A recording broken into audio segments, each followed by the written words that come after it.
L'Allemagne a choisi le Sénégal comme un partenaire prioritaire pour notre coopération au développement. Et la question cruciale en ce moment, c'est la création de l'emploi. C'est la question qui n'est pas seulement au débat au Sénégal pendant les dernières semaines, mais pendant les derniers mois déjà.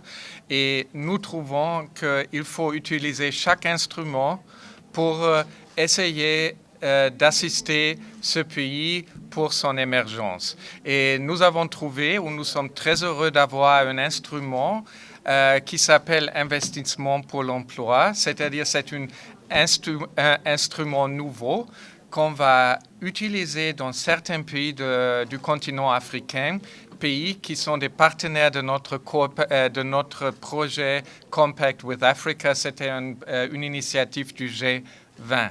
Et l'idée, c'est de cofinancer des projets qui sont générateurs d'emplois.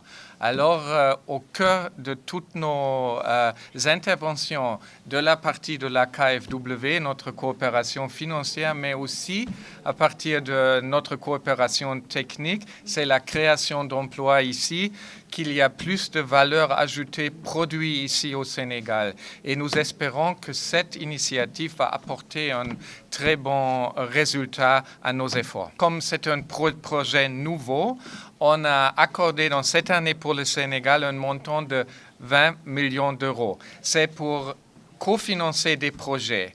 Le montant maximal pour un projet est 10 millions, mais on va d'abord regarder quels sont les projets qui sont proposés parce que ce qui est important pour nous, c'est la création des emplois. Le programme Investissement pour les emplois, c'est ouvert à tous les secteurs qui créent de l'emploi.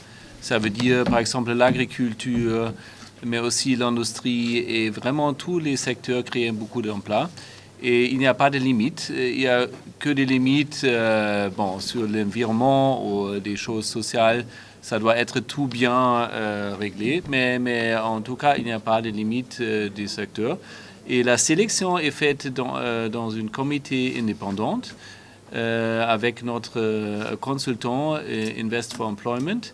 Il s'est totalement détaché de nous ici. C'est une sélection indépendante. Le mode de soumission, c'est tout virtuel, tout par Internet. Il y a un site Internet dans lequel tout le monde doit soumettre ses documents et ça doit être tout complet avec tous les documents d'inscription, tous les documents de l'entreprise ou de l'association qui est soumise.